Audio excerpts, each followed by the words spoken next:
Gente, boa noite, bem-vindo a mais uma aula de terça-feira. Hoje vai ser um tema um pouco mais inusitado, mas que muita gente tem dúvida na emergência. É pouco difundido esse tema, mas é uma coisa muito importante. São as principais lesões de pele na emergência e como que a gente vai proceder. Como que a gente vai diagnosticar e como que a gente vai proceder. E quem vai apresentar esse tema para a gente é o Dr. Rafael Campos. Ele é alergologista e imunologista e maravilhoso. Bem-vindo, Rafa. Muito obrigada por ter aceito o convite, viu? Eu que agradeço, pessoal. Boa noite a todos. Não fiquei muito lisonjeado com o convite. É um prazer estar aqui falando sobre um tema que realmente eu vejo que os colegas recorrem, né, direto na emergência quando estão de plantão comigo. Rafael, me ajuda aqui nessa nessa lesão de pele específica, porque eu não sei o que fazer, o paciente já não responde a nenhum medicamento, o que eu tenho que fazer? Então, eu vou tentar nortear um pouco esse assunto hoje aqui para vocês. Vamos lá, então.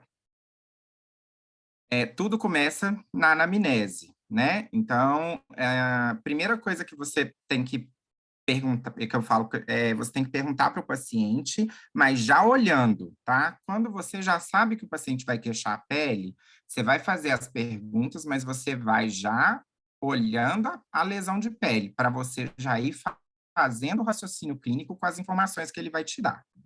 Então, aqui o que eu acho que é o mais importante, perguntar se essa lesão de pele ela é aguda ou crônica. Tá? Então, se esse paciente tem essa lesão há 3, 4 dias ou se ela é uma lesão de 3 a 4 meses. E acredite, no pronto-socorro a gente recebe lesão de 3 a 4 meses, que o paciente ele já não sabe mais aonde vai, ele arrisca ir no pronto-socorro. Não é o ideal, mas ele vai. A localização das lesões é muito importante. Onde que elas estão localizadas? Os pródromos.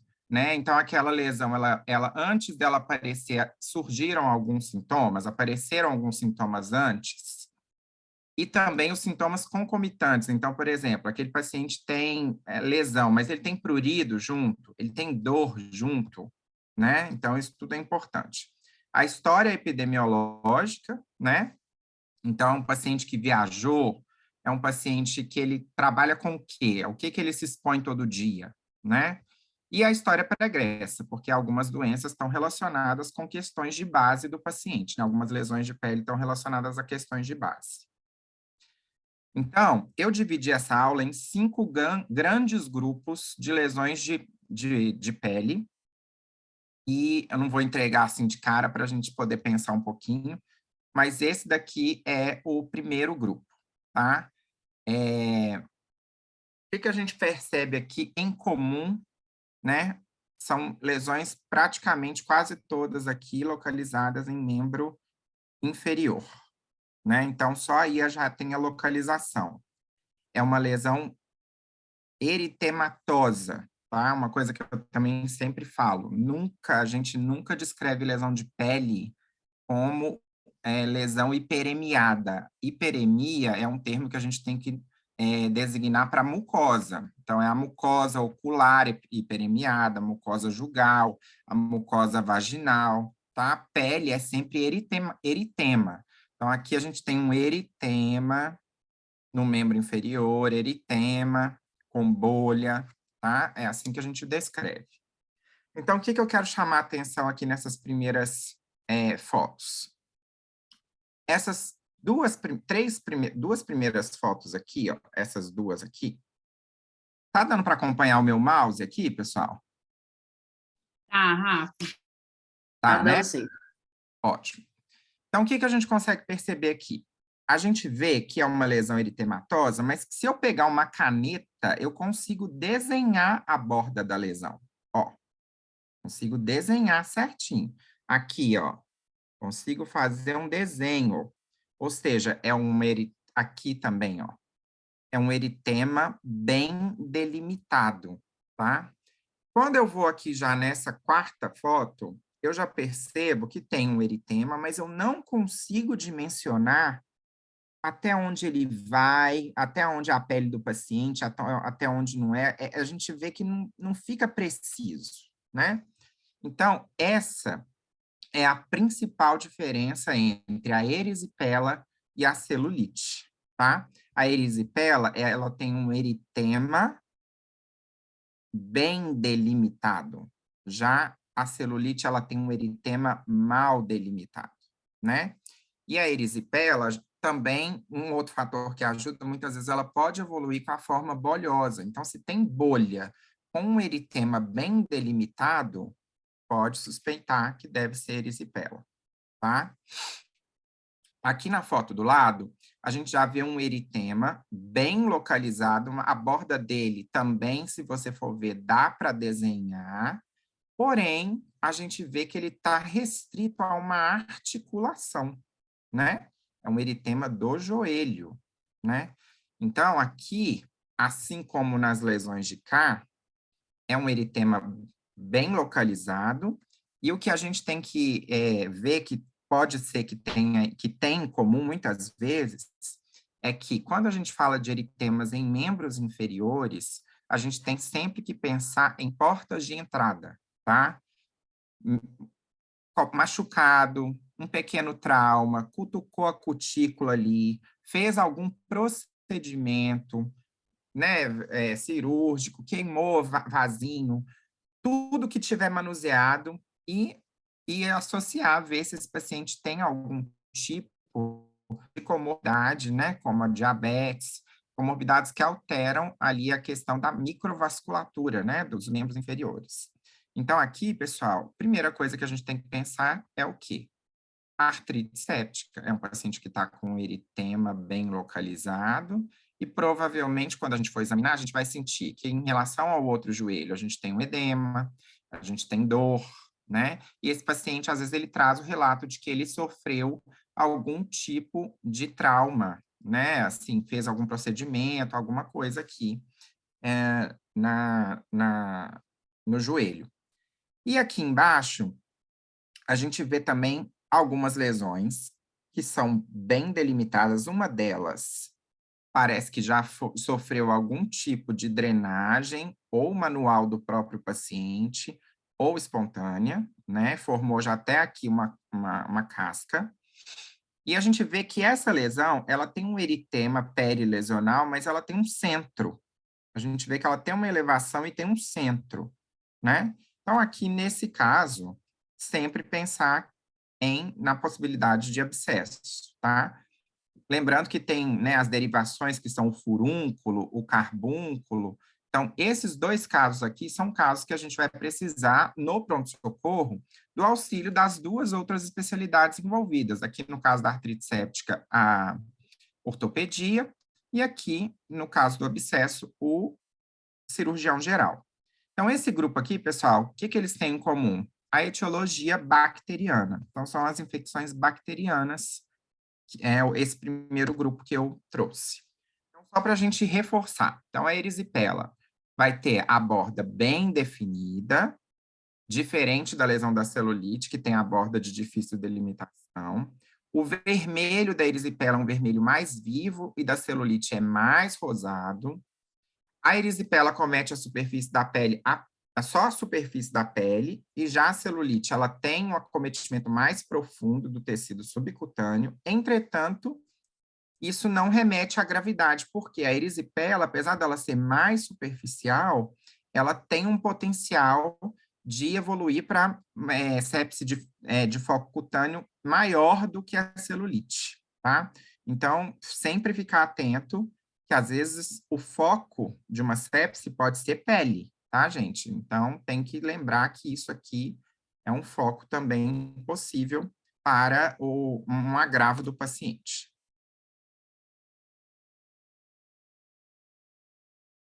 Aqui é uma figura só para ilustrar, para a gente ver que a erisipela ela é mais superficial, a celulite mais profunda, e o abscesso a gente tem esse encapsulamento, né? Então, a gente acaba, se a gente não pediu auxílio aqui do cirurgião para a gente tentar drenar essa secreção, a gente, às vezes, não consegue tratar corretamente Às vezes não, né? Não consegue tratar corretamente, e aí o paciente pode evoluir para sepse, porque foi um abscesso não tratado.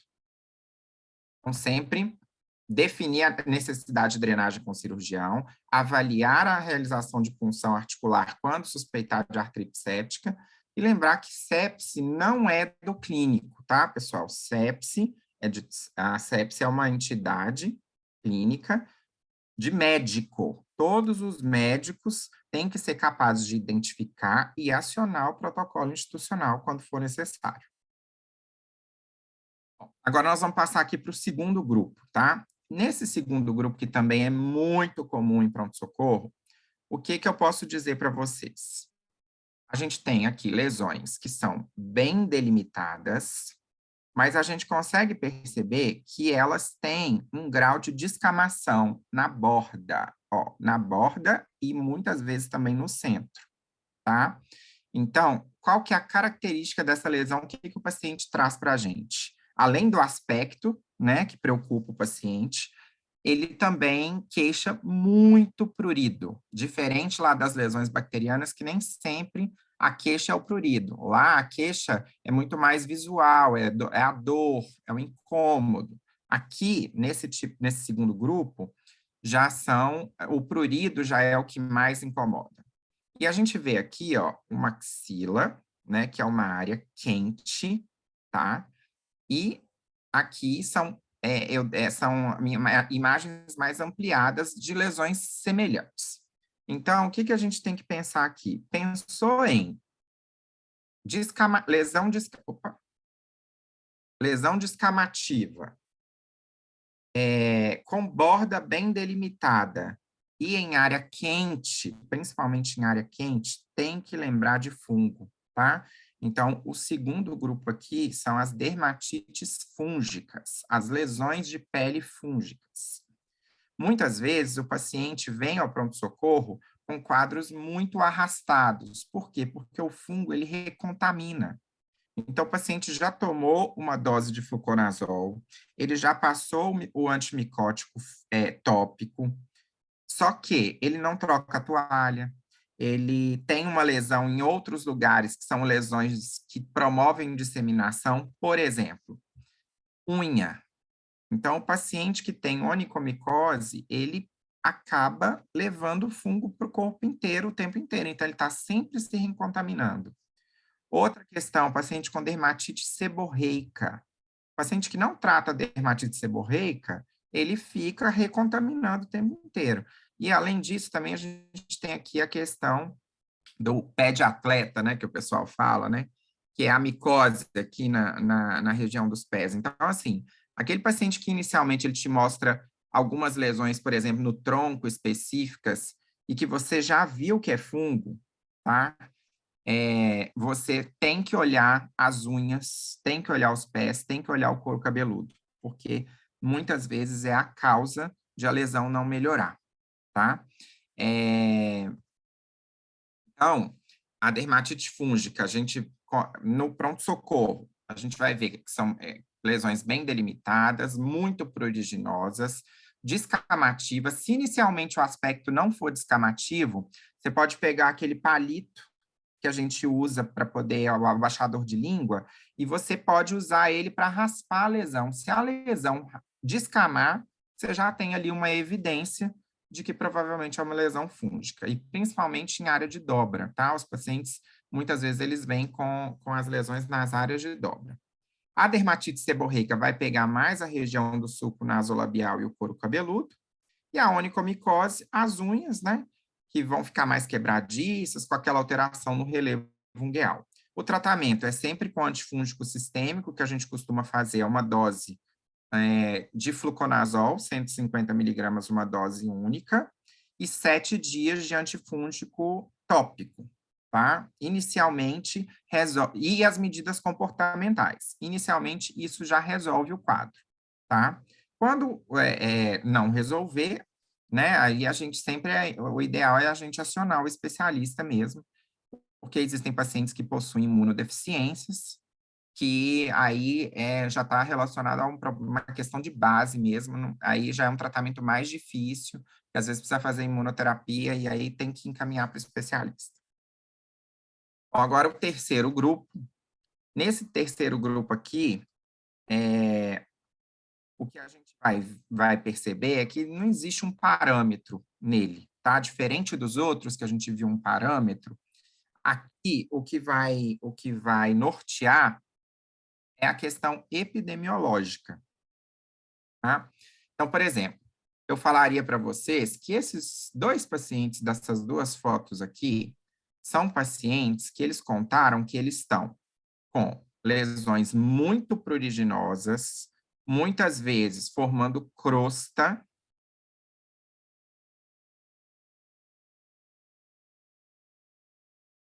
O mouse aqui.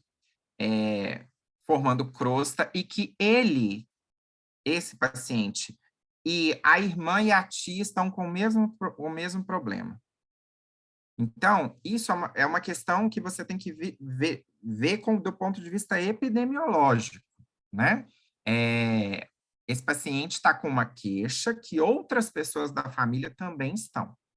Isso aí tem que gerar um sinal de alerta para você. Aqui na figura do lado, a gente vê que tem lesão de pele, mas a gente vê aqui alguns parasitas junto com as lesões de pele. Então, isso aqui você já tem que pensar, poxa, tem alguma coisa a ver com a epidemiologia desse paciente. Esse paciente trabalha em área rural, esse paciente ele tem algum tipo de exposição, ele dorme em campo aberto, né? E já aqui do lado, pessoal, a gente vê algumas lesões que são lesões, são algumas máculas, tá? Elas são lesões que não são elevadas, né? São manchas. Quando a gente fala mancha, é que não elevou, tá na mesma linha da pele, tá? Então, são máculas. Essas máculas, a gente vê aqui uma certa predominância delas em membros, aliás, palma das mãos e dorso dos pés. E esse paciente aqui, ele conta que ele foi em um sítio e depois que ele voltou do sítio, ele começou a ter febre alta e apareceram essas lesões, febre de 40 graus. Então, o que eu quero deixar claro aqui para essas lesões? Elas não se assemelham em si, mas elas se assemelham do ponto de vista epidemiológico. Ou seja, é muito importante na anamnese que você busque isso. Então, em relação aqui às primeiras, familiar com o mesmo sintoma tem que pensar em escabiose, tá? É uma lesão muito pruriginosa, extensa, ela comete praticamente todas as partes do corpo, preferencialmente coçam mais em áreas quentes, então virilha, região inguinal, e o prurido é o que leva o paciente ao pronto-socorro, é um prurido muito intenso. Aqui a gente está falando na figura do meio da miíase, né? Nesse caso também precisaremos do auxílio do cirurgião geral, porque tem que tirar, né, os parasitas ali mecanicamente e também tratar com antiparasitário. E do lado de cá eu trouxe porque a gente está passando aí por a gente teve aí, né, um evento específico aí numa região de um sítio, uma festa da febre maculosa, tá? Então, o paciente falou que foi para algum lugar, febre mais rural, febre alta, e apareceu lesão de pele, tem que pensar em febre maculosa, mesmo que ele não fale nada de carrapato, tá? Tem que pensar. A escabiose, né? As lesões crostosas e muito pruriginosas, disseminadas, mais exuberantes em áreas quentes, e familiares com sintomas semelhantes. Então, sempre você vai pegar aquela colinha, né? Porque a ivermectina, né? Que é o antiparasitário, ele é de acordo com o peso do paciente, né? Então, você pode pegar a colinha, não tem problema. E tem que tratar toda a família, tá bom? Tem que dar a ivermectina para todo mundo da família que mora junto, mesmo os assintomáticos. Já a permetrina, né, que aí já vai ser o antiparasitário tópico, ele só é indicado para quem tem lesão de pele, tá bom? A ivermectina, lembrando que você faz uma dose e depois de 2 semanas você repete aquela dose. A miíase, também tratar com antiparasitário e retirar os parasitas. E a febre maculosa, lembrar desse exantema que pode ser macular ou maculopapular, de evolução aguda, acompanhado de febre alta, pode ter ou não história de picada de carrapato e estadia em localidade rural. Febre maculosa não pode atrasar tratamento. Esse tratamento tem que ser realizado em até 4 dias do início dos sintomas. Se passar o tempo, o prognóstico do paciente piora muito, tá? Vamos passar agora, então, para o quarto grupo. Esse quarto grupo aqui, pessoal, a gente vê aqui nas fotos de cima, né?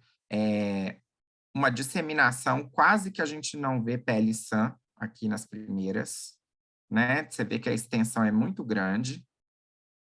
Chama atenção, né? Aquele paciente que você vai ver, ele está todo vermelho, tá? A característica disso aqui, pessoal, é o que a gente chama de exantema, tá? Quando pega, assim, o corpo inteiro, você olha para o paciente, você mais vê a lesão do que a pele sã, você tem que pensar em exantema, tá? Aí o que vai diferenciar é a classificação. Aqui, por exemplo, a gente vê um exantema petequial. Se você chegar bem pertinho aqui, você vai ver que esse vermelhidão ele é consequência da formação de inúmeras petequias, tá? Aqui, nesse caso aqui, nesses dois casos, a gente tem um exantema maculopapular, então essa lesão, ela é manchada e tem uma elevação. Quando você passar a mão na pele do doente, você vai sentir essa elevação. Então, os primeiros representantes desse grupo aqui são os exantemas. Segundo representante, lesões que começam a se agrupar, elas se agrupam e elas respeitam uma certa linearidade de acordo com o dermátomo. Então, a gente vê aqui que existe uma linearidade respeitando a linha do dermátomo.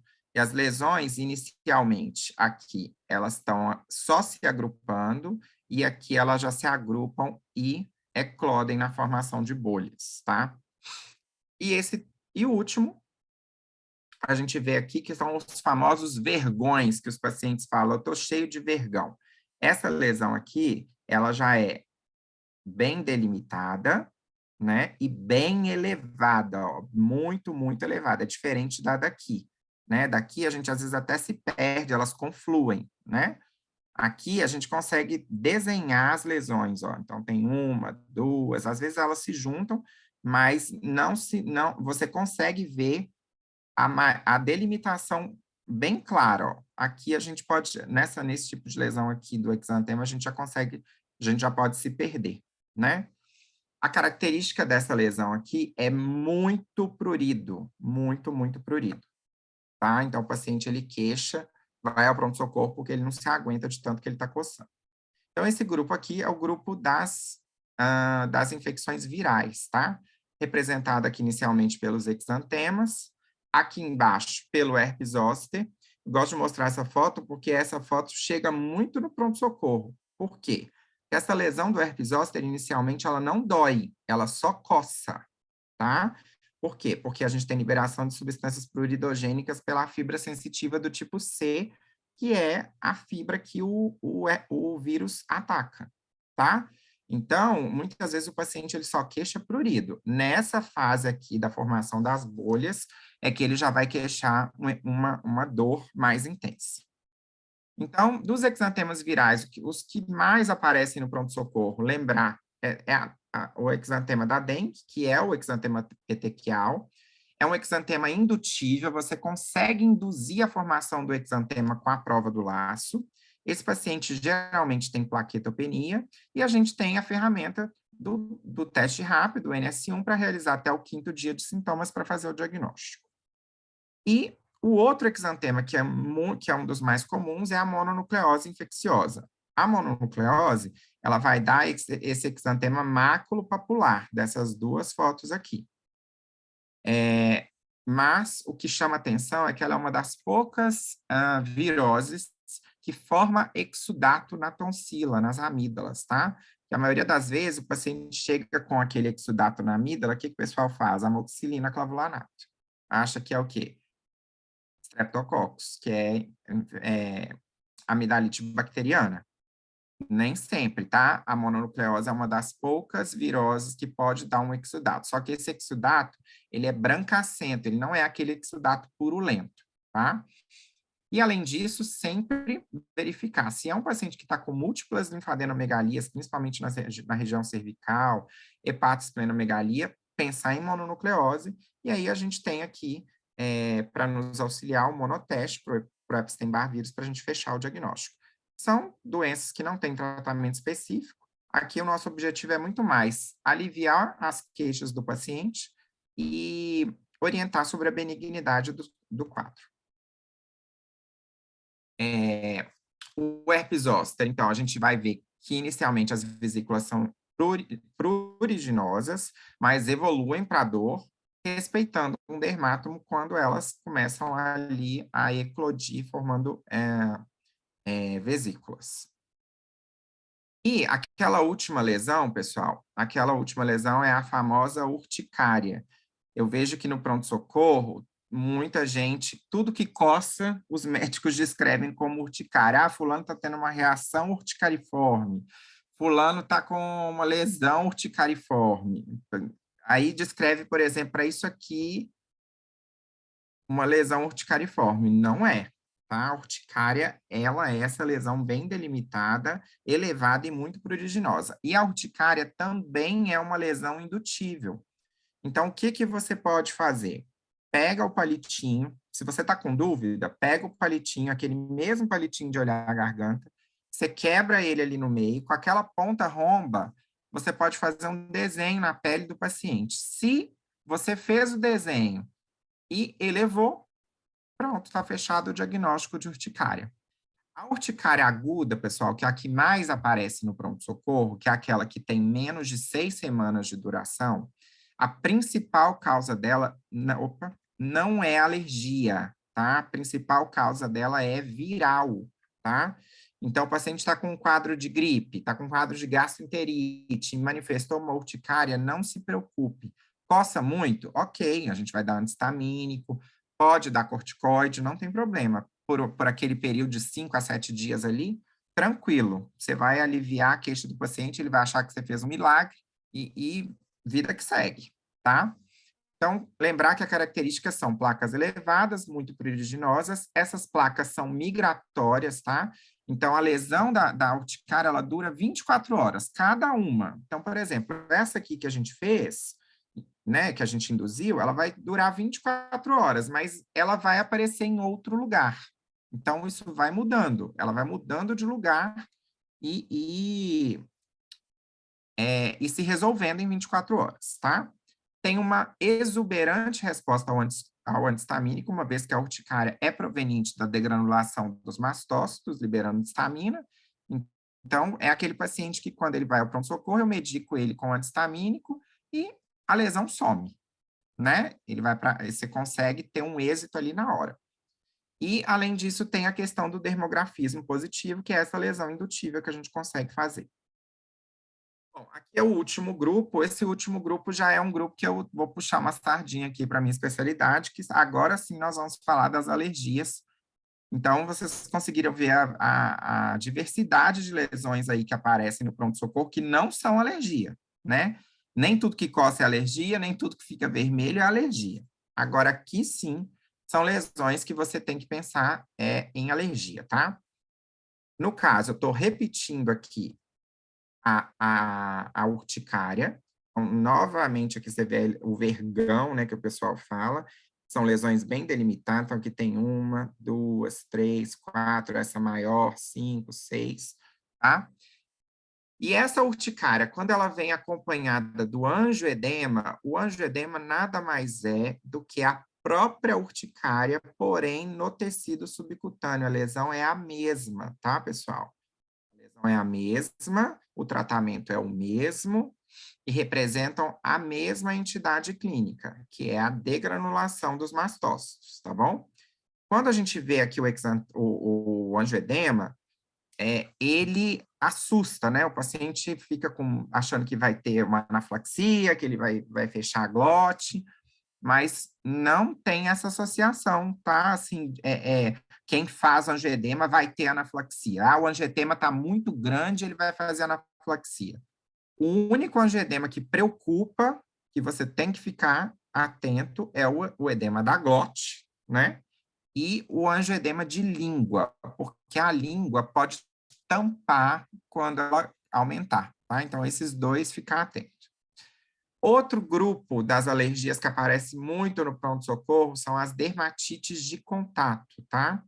Dermatite de contato, pessoal, o nome já diz. O paciente está entrando em contato com alguma coisa repetidamente e está formando uma lesão em um local específico de algum contato. Então, por exemplo, aqui a gente tem o contato frequente da bijuteria com o lóbulo da orelha. Aqui, aí no caso aqui, o principal componente é o sulfato de níquel, né? Aqui a gente tem o desenho certinho da sandália de borracha da paciente, né? Então, é o contato frequente da sandália de borracha. E aqui, a gente vê as lesões aqui nos dedos. Então, esse paciente aqui é um paciente que usava muitos anéis aqui nas mãos e, além disso, tinha o hábito muito frequente de lavar louça sem luva.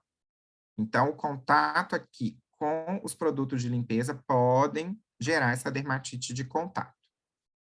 E esse aqui, pessoal, é aquele que nenhum médico pode errar no pronto-socorro, né? O paciente chegou com esse exantema purpúrico.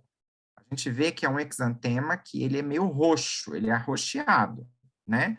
E é um exantema que ele forma bolha, tá? Ele descama.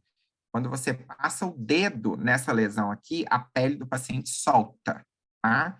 E, além disso, o paciente tem lesão na mucosa ocular, aí sim a gente tem uma hiperemia, mucosa nasal e mucosa labial. Então, isso aqui, pessoal, não pode passar. Isso aqui é uma reação alérgica, é uma reação de hipersensibilidade do tipo 4, tá? Que todos aí conhecem como a síndrome de Stevens-Johnson, tá? Então, aqui a gente tem reações de hipersensibilidade imediata, então são reações que o paciente vai ter 30 a 40 minutos após a exposição, e essas duas aqui, que é a dermatite de contato e a síndrome de Stevens-Johnson, são reações de hipersensibilidade do tipo 4, ou seja, reações tardias. Precisa que o paciente fique se expondo ao alérgeno por bastante tempo, às vezes por semanas, para manifestar a reação. Então, a tipo 1, que é essa IgE mediada, muitas vezes ela manifesta com urticária e angioedema, mas hoje eu vou trazer aqui um destaque para a anafilaxia, que é muito importante para o médico emergencista que atende no pronto-socorro. Por quê? Porque a urticária e o angioedema podem ser a representação inicial de uma anafilaxia, mas nada tem a ver com o fato de estar com muita urticária ou o angioedema ser muito grande. É o fato de ter. Não interessa e não se preocupe se o angioedema está grande ou pequeno, isso não faz diferença. Então, hoje, os critérios para anafilaxia, pessoal, não são mais aqueles critérios antigos que eram somente referente, por exemplo, a esse item 1, que é o que todo mundo sabe. Esse item 1, que é o que todo mundo sabe, é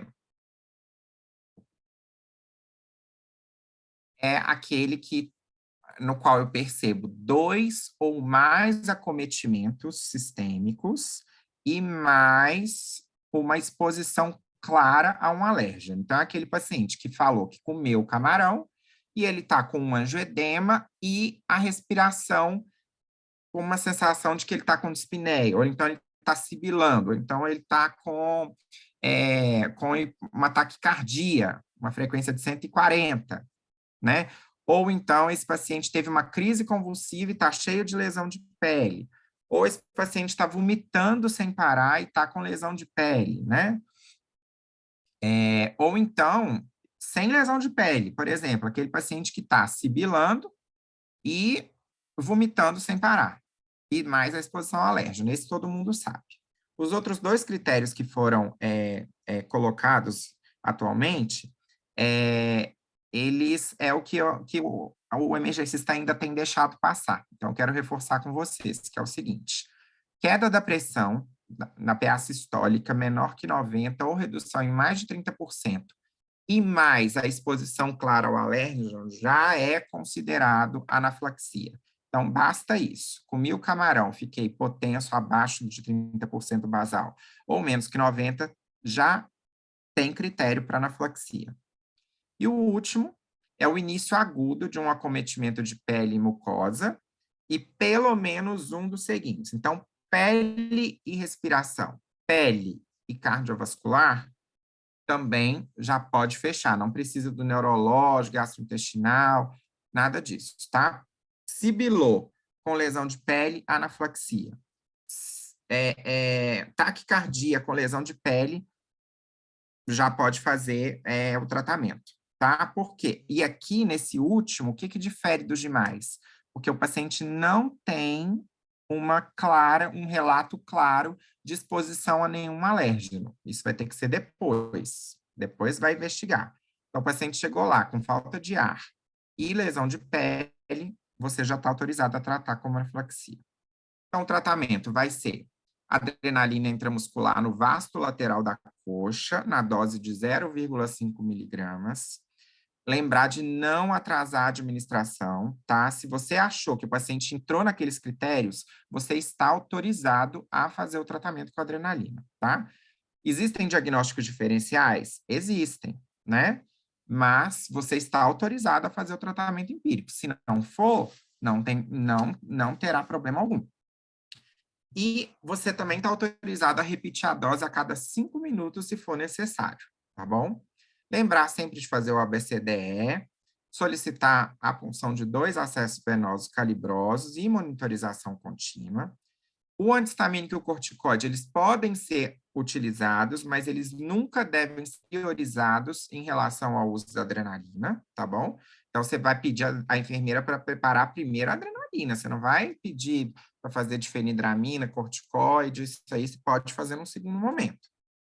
Lembrar de pedir os exames laboratoriais para fazer o rastreamento de disfunção orgânica, porque a anafilaxia é uma reação grave, tá?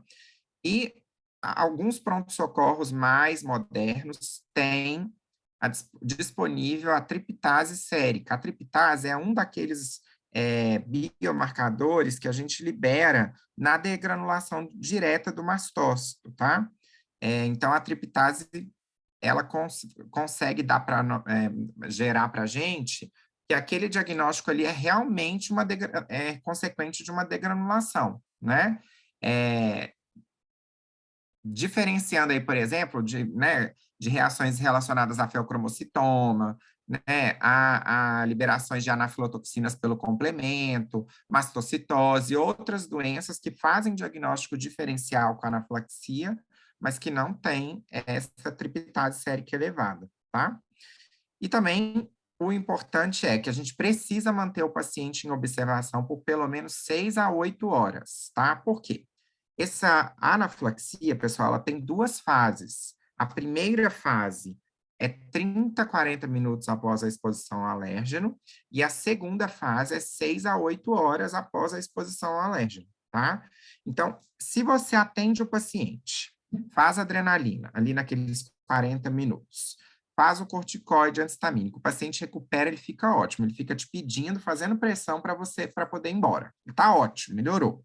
Você não pode liberar, tá? Você tem que esperar às 6 a 8 horas. Se ele passar pela segunda fase sem sintomas, aí sim você pode liberar o paciente para casa para terminar o ciclo de corticoide e antihistamínico por mais 7 dias, tá bom?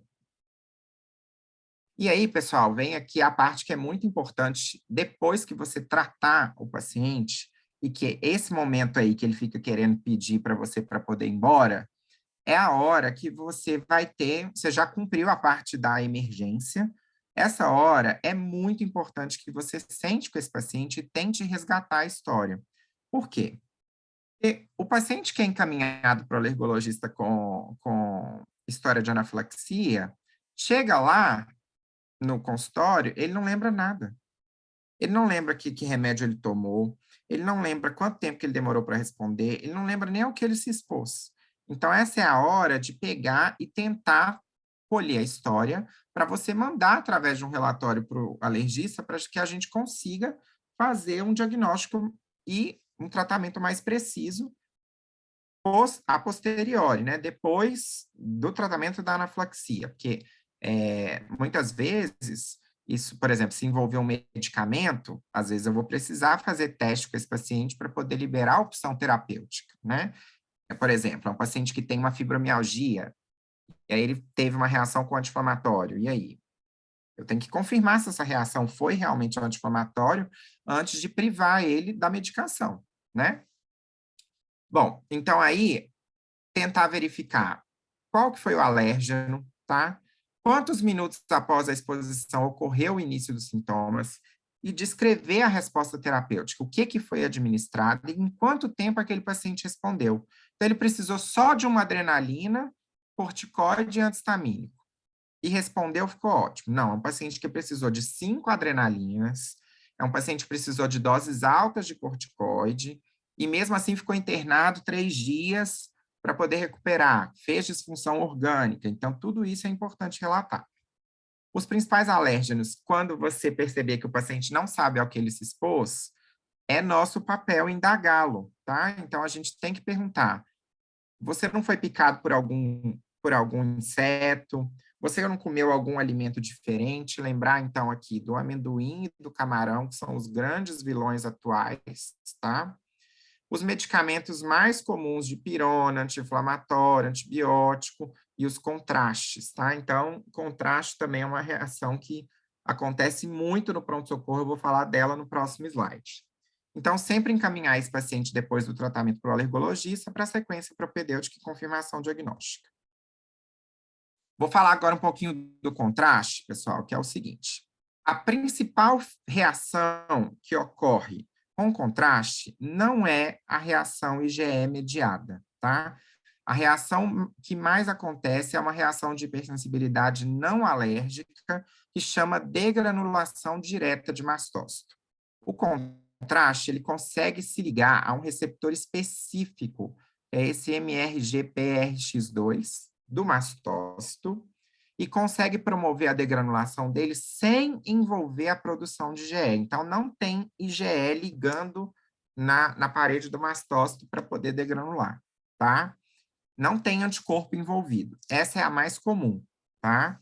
E os principais envolvidos nesse tipo de reação, que é a degranulação direta de mastócito, são os contrastes, como eu falei, os corantes, então, são aqueles pacientes que vão ao pronto-socorro com urticária, com angedema, falando que comeu ketchup, teve isso, né? Carne de porco é um clássico, né? Então, o paciente fala que ele é alérgico à carne de porco, mas ele está sempre comendo carne de porco, todo dia. Aí, toda vez ele empola, né? Pimenta, chocolate, são os mais comuns, tá? E outra coisa que eu queria deixar aqui, uma mensagem muito importante para quem trabalha na emergência, pessoal.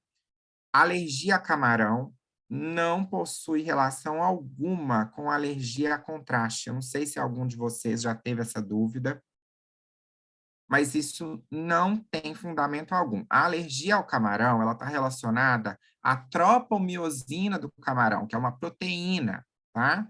Já o contraste, quando realmente é uma alergia IgE mediada ao contraste, está relacionada com a osmolaridade do contraste, com a ionicidade do contraste, tá? Não tem tropomiosina na molécula do contraste.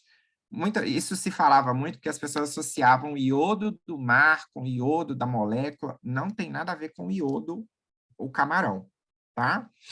Então, nunca contraindique um exame para o paciente que tem alergia a camarão. Isso é um erro que muitos médicos cometem, tá? O paciente, está com suspeita de TEP, mas tem alergia a camarão. Não tem que fazer preparo, não tem que fazer nada. Esse paciente, ele tem indicação de fazer o exame como qualquer outra pessoa, tá? E aí, só reforçar, então, que quando um paciente tiver uma reação, te chamarem lá, doutor, O paciente está lá na tomografia, teve um angioedema e uma urticária. Não precisa se desesperar. 90% das reações são degranulação direta de mastócito, que você vai precisar apenas fazer um corticoide, um antistamínico, e o paciente vai recuperar. Tem que encaminhar para o alergista para concluir a investigação, mas esse paciente, na maioria das vezes, não vai te dar trabalho, tá? Se ele fechar critério para anafilaxia, aí você vai seguir aquele protocolo que eu falei antes. Em relação agora às duas últimas, que são as reações de hipersensibilidade agora do tipo 4, que são reações mediadas por linfócitos, né, por células, são reações tardias. Então, a dermatite de contato, ela vai ser um eczema, tá? Esse nome eczema, pessoal, a gente usa para aquela lesão grossa, tá? É aquela lesão áspera, que quando você passa a mão no paciente, na lesão do paciente, você vê que é uma lesão grossa. É diferente daquelas outras lá, que você não sente isso, a não ser a do fungo. A do fungo também, ela é um pouco, né? Ela tem aquela descamação e tal, mas aqui o exantema na dermatite de contato, a lesão é grossa, tá? Então, você vai passar a mão aqui no lobo da orelha, você vai ver que tá grosseira a pele, aqui a mesma coisa, né? E tal. História de eczema, na maior parte das vezes, localizado, pruriginoso e que não responde ao antistamínico, é aí que você vai pensar na dermatite de contato. Esse é o lance. É aquele paciente que falou que tomou todos os antistamínicos e nada melhora o prurido dele.